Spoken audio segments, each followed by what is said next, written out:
সন্দেশখালীতে তৃণমূলের পথসভা ও ধিক্কার মিছিল। বিধায়ক সুকুমার মাহাতোর হেনস্থা ও দিলীপ মল্লিকের উপর মারধরের অভিযোগে 2 থেকে 3 কিলোমিটার পায়ে হেঁটে এই ধিক্কার মিছিলটি করা হয়।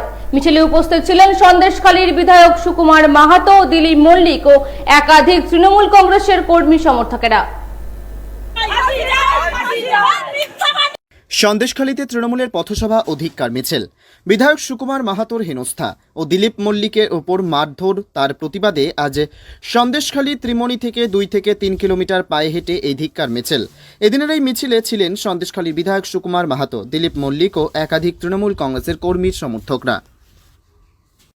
গতদিন আমরা একটা মিটিং করছিলাম, আমরা আমাদের কর্মী মিটিং করছিলাম, সেখানে বিজেপি থানায় ঘেরাও করছিল। থানা ঘেরাও থেকে রেখাপাত্র উস্কানি দিয়ে সেখানে লোকজন নিয়ে গিয়ে আমাদেরকে আমাদের যেমন হেনস্থা করেছে, তেমনি আমাদের কর্মী দিলীপ মল্লিক, তাতানকে, পাপাইকে তাদেরকে মারধর করেছে এবং নৃশংসভাবে মারধর করেছে।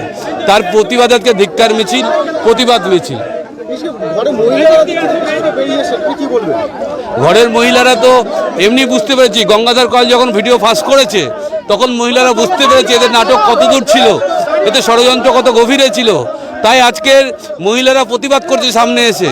মহিলারা বলতে চাইছে কেন সন্দেশখালী মহিলা নিয়ে বিজেপি এই নোংরা ষড়যন্ত্রে লিপ্ত হয়েছিল, তার প্রতিবাদ চাই, প্রতিকার চাই।